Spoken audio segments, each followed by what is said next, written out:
रामकृष्णारी. संचरण सरोजम सांद्र नीला बुदाभं जगन्निहत पाणी मंडलम मंडलाना तरुण तुलसीमाला कंधरम कंजनेत्रम सदैधवलहासं विठ्ठलं चिंतयामि.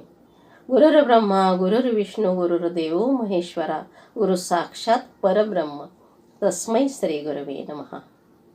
येर पत्र पुष्प फल तोय भजावया मिसची केवळ या लागे आपला लाग निष्फळ. भक्ती तत्व निरूपणासाठी ज्ञानेश्वरीतल्या 9व्या अध्यायातली 396 नंबरची ओवी घेतलेली आहे. 9वा अध्यायामध्ये राजगुह्य योग. यात भगवंत म्हणतात, पान फूल फळ आणि पाणी मला अर्पण करणे हे फक्त एक निमित्त मात्र आहे. माझ्या प्राप्तीचं मुख्य साधन आहे भक्ती. निष्कलंक भक्तीच मला आवडते. त्याशिवाय इतर सामग्री मी व्यर्थच मानतो. असो एक एक योनी कोटी कोटी फेरा मग लागे मानव देहाचा वारा.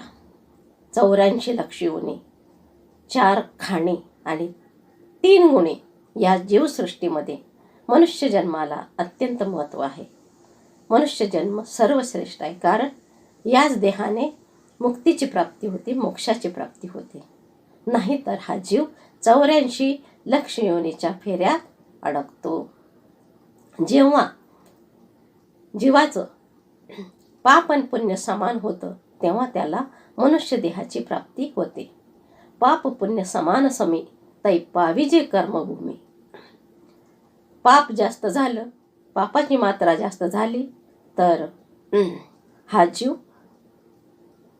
नरकाला जातो, आणि पुण्याची मात्रा जास्त झाली तर तो स्वर्गाला जातो. पण जेव्हा हे दोन्ही समान होतात तेव्हा नरदेह प्राप्ती होते. असा हा नरदेह गत जन्माच्या साह्याने प्राप्त होत असतो, आणि तो नरदेह जन्माला देण्यासाठी माता पिता हे कारण होतात. सर्वात महत्त्वाचं आहे देह धारण करणं, कारण आत्मा हा चिरंजीव आहे, चैतन्यशील आहे. त्याला कवर पाहिजे, आच्छादन पाहिजे, संपुष्ट पाहिजे. म्हणून जे देव सुद्धा घडवू शकत नाही ते माता पिता ह्या जीवाला दान करतात. कारण माता पित्याच्या आधाराशिवाय जन्म होत नाही. जे देव दान करू शकत नाही ते जे देव घडवू शकत नाही ते आई वडील दान करतात. त्या दानाच्या पुण्याईने आणि जीवाच्या कर्माने जीवाला जन्म मिळतो. फक्त गाडीवर किंवा बंगल्यावर आई वडिलांची पुण्याई लिहून ऋण फिटत नाही, ते ऋण फेडावं लागतं. शेवटी माध्यम आहे मनुष्य देह धारण करणं. जीवाचंही प्रारब्ध आहे, संचित आहे. माता पितांचं पण प्रारब्ध आहे, संचित आहे. परंतु माता ही कुठल्याही जन्माला येणाऱ्या जीवाची अधिष्ठान आहे. कारण मातेच्या आधाराशिवाय जन्म होत नाही. म्हणूनच म्हणतात, स्वामी तिन्ही जगाचा आई विना भिकारी. आणि आपल्या शास्त्रात पण आईला सर्वप्रथम महत्त्व दिलेलं आहे. मातृदेवो भव, पितृदेवो भव आणि आचार्य देवो भव.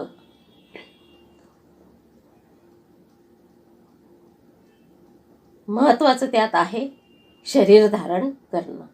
म्हणून माऊली म्हणतात, येण्याची शरीरा येणे सरे किंबहुना येरझारे चिरा पडे.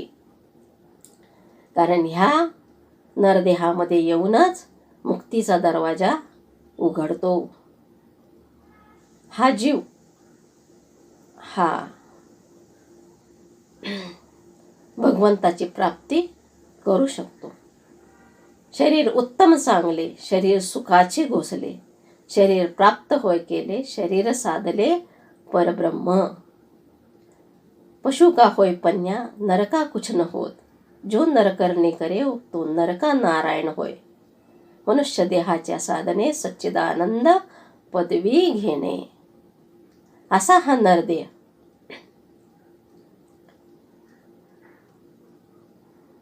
प्राप्त होण्यासाठी स्वर्गातील देव सुद्धा इच्छा करतात. कारण देवांना तर दिव्य देह प्राप्त आहे, परंतु त्यांना त्या देहातून मुक्त होता येत नाही. कारण स्वर्गामध्ये जेव्हा त्यांच्या पुण्याचं मात्रा संपते किंवा संपुष्टात येते, तेव्हा त्यांना पुण्य संपल्याच्या नंतर पुन्हा परत मृत्यूलोकात जन्म घ्यावा लागतो. माऊली म्हणतात, मग तया पुण्याची पावटी सरे, इंद्रपणाची उटी उतरे, येऊ लागते माघारे मृत्यूलोका. मग तो स्वर्गातला इंद्र जरी असला तरी त्याचं पुण्य संपलं की त्याला मृत्यूलोकात जन्म घ्यावा लागतो. याच्याशिवाय नरदेहामध्ये अनेक दुसऱ्या प्राण्यांपेक्षा अनेक वैशिष्ट्ये आहेत. ती म्हणजे नरदेहाला हात आहे, नरदेह हसतो बोलतो, नरदेह उभा आहे, इतर प्राणी आडवे आहेत. नरदेहाला लज्जा आहे, स्मरण आहे, आणि सर्वात मुख्य म्हणजे ज्ञान हे भगवंताने मनुष्याला दिलेली सर्वात महत्त्वपूर्ण अशी देणगी आहे. म्हणून ह्या नरदेहाला जन्माला आल्यावर भक्ती न करणे हे खूप मोठं पाप आहे, मनुष्य अपराध आहे. भक्ती म्हणजे भगवंतापासून विभक्त न होणे. भक्ती म्हणजे आपले अंतःकरण भगवंताला अर्पण करून त्याच्या दिव्य प्रेमाला, त्याच्या कृपेला प्राप्त करून घेणे आणि आपलं जीवन आनंदमय करणे. भक्ती म्हणजे काया वाचा मन बुद्धी आणि कर्म आणि इंद्रिय हे सर्व भगवंताला अर्पण करणे म्हणजे भक्ती करणे होय. कायेन वाचा मनसेंद्रियर्वा बुद्ध्यात्मना वा प्रकृती स्वरूपात करोनि यज्ञम सकल परस्मे नारायणाती समर्पयामी. भगवंताला हे सर्व अर्पण करणं म्हणजे भक्ती करणं आहे. भक्तीची पूर्ण अवस्था म्हणजे सर्व भौतिक वासना आणि मानसिक तर्कवाद आणि सकाम कर्मातून मुक्त होणे म्हणजे भक्ती करणे. अशी ही भक्ती तुकाराम महाराज म्हणतात, आपलं संसारावर जेवढं प्रेम आहे, जेवढी माया आहे, ती सर्व माया वळवायची आणि भगवंताकडे लावायची म्हणजे भक्ती करणे. अशी ही भक्ती 9 प्रकारची आहे. श्रवणम कीर्तनम विष्णुस्मरणम अर्चनम वंदनम पादसेवन दास्य सख्य आणि आत्मनिवेदन. अशी ही 9 प्रकारच्या भक्तीचेही प्रत्येकीचे 9 प्रकारे. अशी भक्ती ही अनेक प्रकारची आहे. भक्ती ही अमृत स्वरूप आहे. अ म्हणजे नाही आणि मृत म्हणजे मरण. भक्ती ही फलस्वरूप देखील आहे. भक्तीने फल प्राप्त होतं आणि फळामध्ये आपल्याला माहिती आहे, फळामध्ये सौंदर्य आहे, गर आहे, रंग आहे, पोषण आहे आणि झाडाचं बीज सामावलेलं आहे. अशा प्रकारे सर्व गुणांनी फळ हे परिपूर्ण असतं. तशी भक्ती ही सर्व गुणांनी परिपूर्ण आहे. भक्तीवर कोणाचं ऋण नाही. भक्ती हा भगवंताने बनवलेला धर्म आहे. भक्तीमुळे भगवंताला आनंद होतो. भक्तीची प्राप्ती फक्त भक्तीनेच होते. भक्तीच भक्तीचं साधन आहे. ज्ञान योग आणि हे भक्तीचे साधन नाही. भक्तीनेच भक्ती प्राप्ती होते. आणि नरदेहाला आल्यावर नरदेहाचं अंतिम ध्येय आहे भगवंताची भक्ती करणे. प्रत्येक मनुष्याला भक्ती करण्याचा अधिकार आहे आणि भक्ती करून त्याचं कर्तव्य आहे की त्याने त्या परमपुरुषाची प्राप्ती करून घेणं, नाही तर तो 84 योनीच्या फेऱ्यात अडकतो. पुनरपि जननम आणि पुनरपि मरणम. भाव म्हणजेच भक्ती आणि भावातच भक्तीची पूर्णता आहे. संतांच्या दरबारात माल हा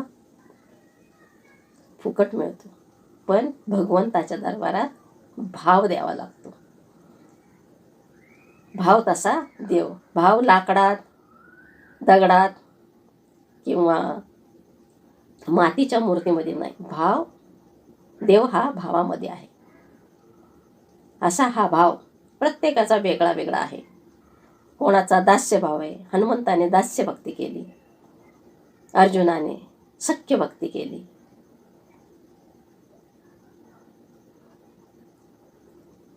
सख्य भक्ती केली. कोणाचा शांत भाव आहे, कोणाचा वात्सल्य भाव आहे. यशोदेचा वात्सल्य भाव होता. अशा प्रकारे प्रत्येकाचे भाव वेगळे वेगळे आहेत. आणि भावाचा भुकेला हाच दुष्काळ तयाला.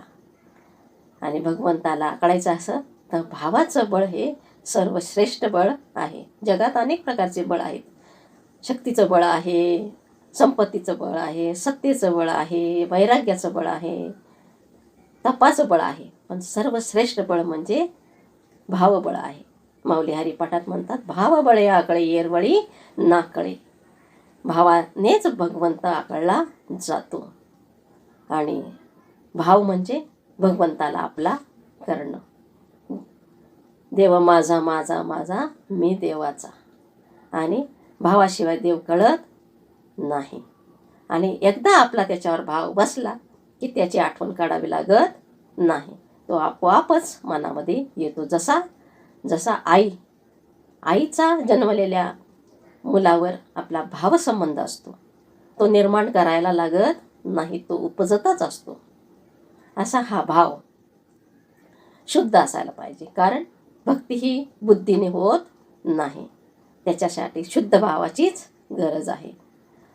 भावे गावे गीत शुद्ध करून या चित्त. शुद्ध चित्तातच भक्ती उत्पन्न होते. जेव्हा अंतःकरण भगवंताला स्पर्श करतं त्यावेळेला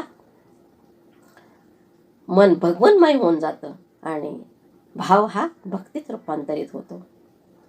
मेरे तो गिरधर गोपाल दुसरो नकोई. अशी ही भक्ती, हा भाव हा भक्तीचा प्राण आहे. भाव हा भक्तीचा प्राण आहे.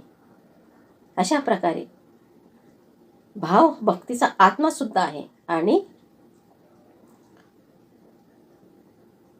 मुक्तीचा आत्मा आहे भक्ती. कारण भक्तीचं मुक्ती वाचून काहीच अडत नाही, कारण मुक्तीचं भक्ती वाचून अडतं. कारण ज्याला भगवंताची प्राप्ती होते तो, किंवा ज्याच्यावर भगवंताची कृपा होते तो मुक्तीला सुद्धा पलीकडं सर म्हणतो. जया भक्तीची येतुले प्राप्ती, जो कैवल्या ते पर्वते सर म्हणते. अशी ही भक्तीची मुक्ती ही दासी आहे. कारण इतर साधनाने सुद्धा मुक्ती मिळते, परंतु भक्तीने चारही प्रकारची मुक्ती मिळते. माऊली म्हणतात, तेने मुक्ती चारी साधियेल्या, स्वरूपता, समीपता, समीपता आणि सायुज्यता. अशा चारही प्रकारच्या मुक्ती या भक्तीने प्राप्त होत असतात. म्हणून भक्ती सर्वश्रेष्ठ आहे.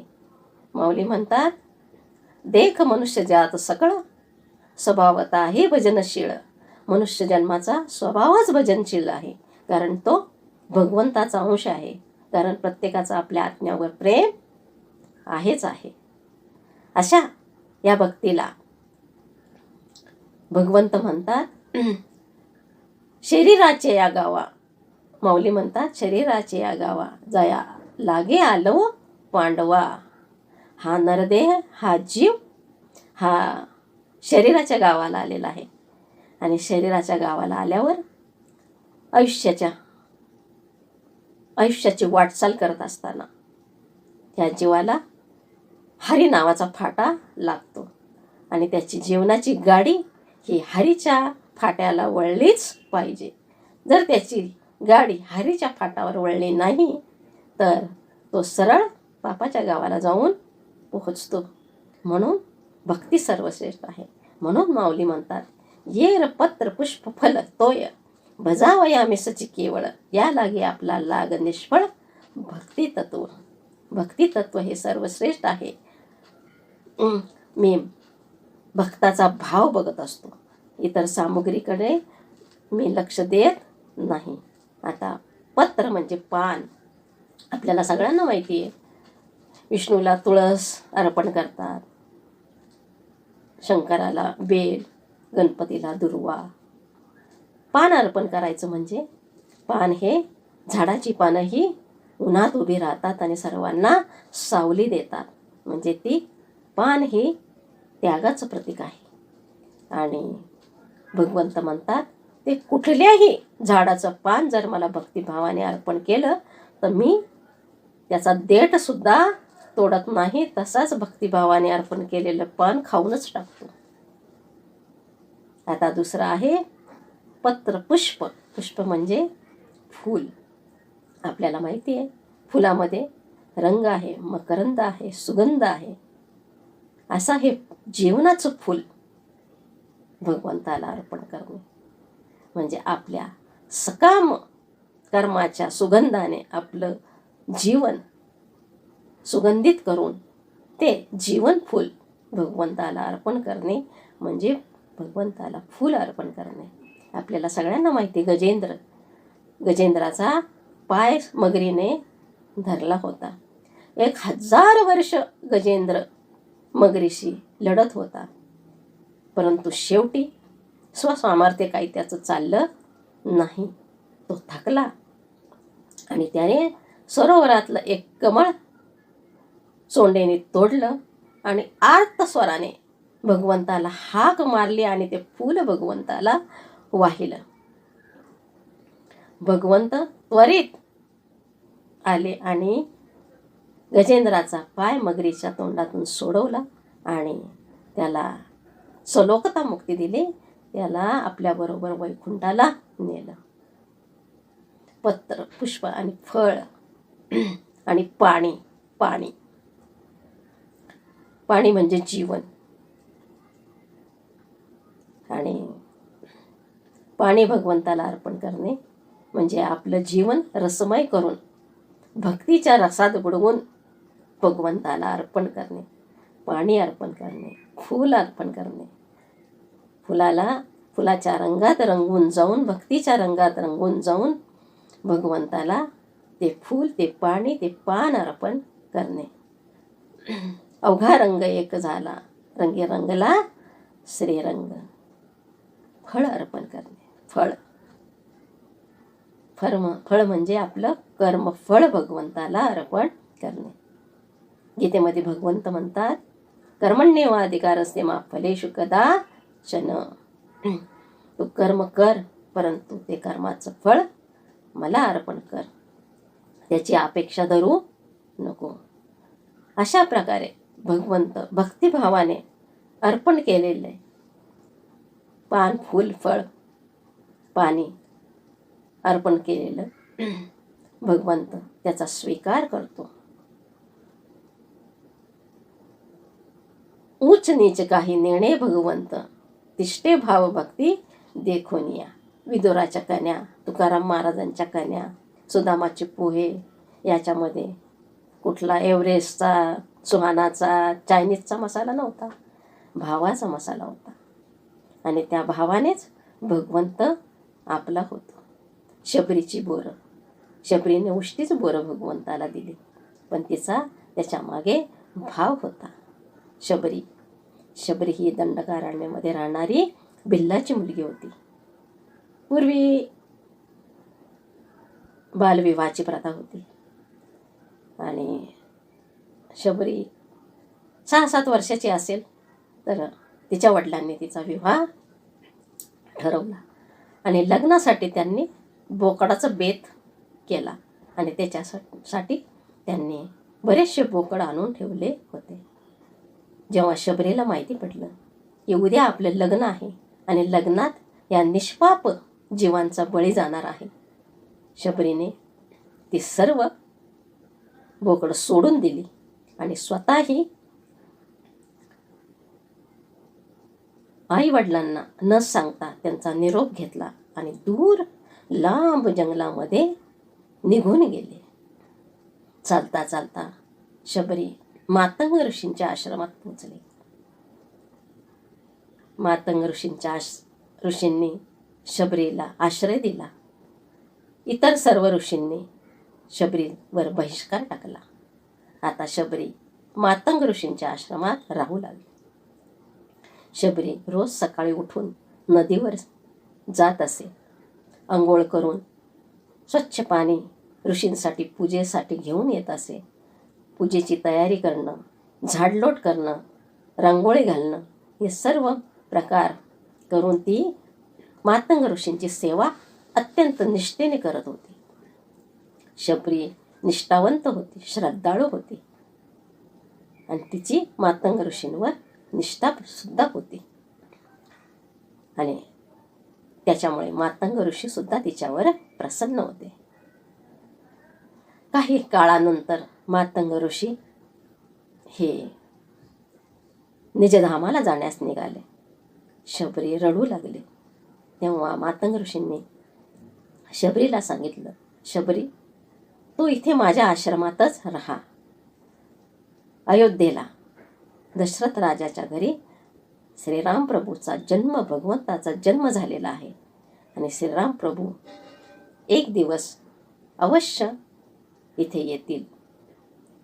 ते येईपर्यंत तू त्यांची वाट पहा, ते अवश्य येतील. शबरीने आपल्या गुरूंच्या वचनावर निष्ठा ठेवली आणि शबरी मातंग ऋषींच्या आश्रमातच राहू लागले. एकलव्य, आपल्याला माहिती आहे, एकलव्य देखील भिल्ल जमातीचाच होता. त्याचीही आपल्या गुरूंवर खूप निष्ठा होती आणि त्याने आपल्या उजव्या हाताचा अंगठा गुरु द्रोणाचार्यांना अर्पण केला होता.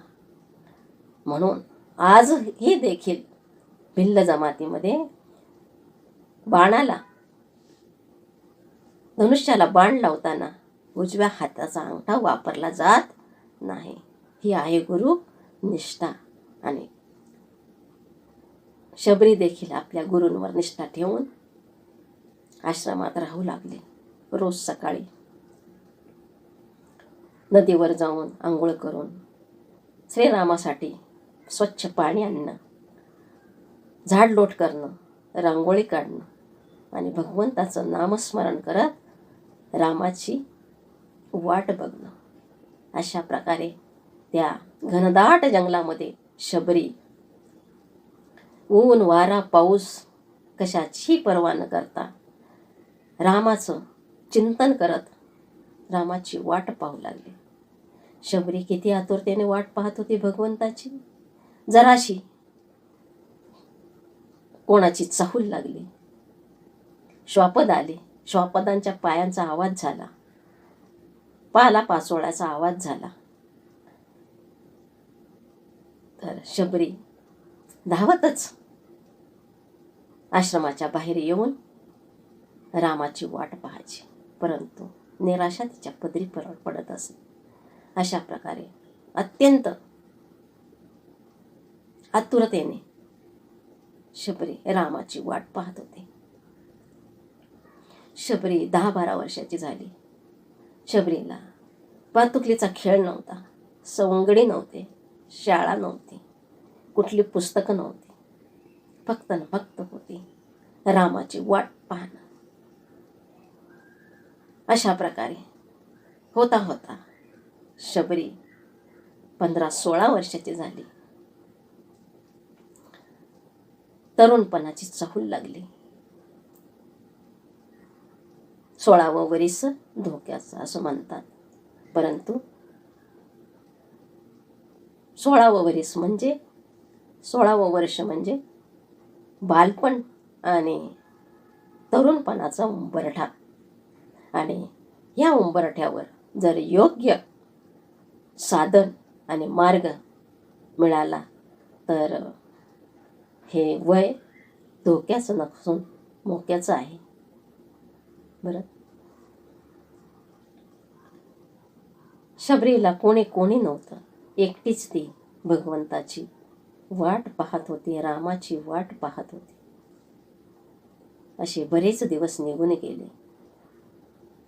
शबरी त्या निर्जन जंगलामध्ये एकटीच राहून रामाची वाट पाहत होती. करता करता शबरी 25 वर्षाची झाली. शबरीचं लग्न नव्हतं.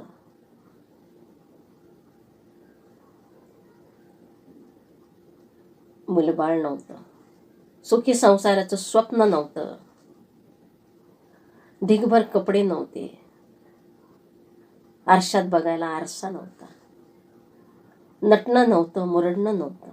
फक्त होती भगवंताच्या भेटीची उत्कंठा शबरीला लागलेली होती. बरेच दिवस निघून गेले. शबरीला त्या वनामध्ये कोणी सुद्धा भेटलं नाही. शबरी अशीच वाट पाहत. असे करता करता शबरी 60 वर्षाची झाली. शबरीला कुठली रिटायरमेंट नव्हती, कुठली निवृत्ती नव्हती. तिच्या सर्व वृत्तीच निवृत्त झालेल्या होत्या. कुठलेही नातेवाईक नव्हते.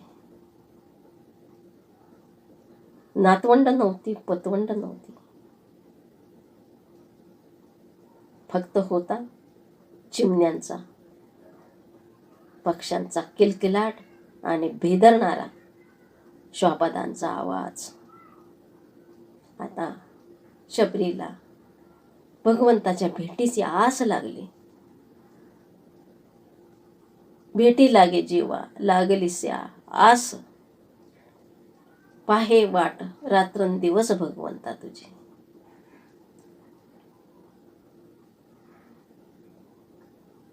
म्हातारपण डोकवायला लागलं होतं. दिवसावर दिवस चालले. शबरी 80 वर्षाची झाली. शबरीचे केस पिकले. शबरीच्या डोळ्यांची नजर कमी झाली. हातपाय थरथरू लागले. मान डोलायला लागली. कंबर वाकली. आणि राम राम म्हणता म्हणता शबरीच्या जिभेला खड्डे पडले. डोळ्यांची खाच झाली. आता शबरी घाबरली. तिला भीती वाटायला लागली. जर राम येण्याच्याच आधी माझी जीवन ज्योत जर मावळली तर. आता शबरी आर्त स्वराने भगवंताला आळवू लागली. रामा, कधी रे येशील तू? रघुनंदना, कधी रे येशील तू? आणि तो दिवस उजाडला. राम लक्ष्मणासह शबरीच्या आश्रमात आले.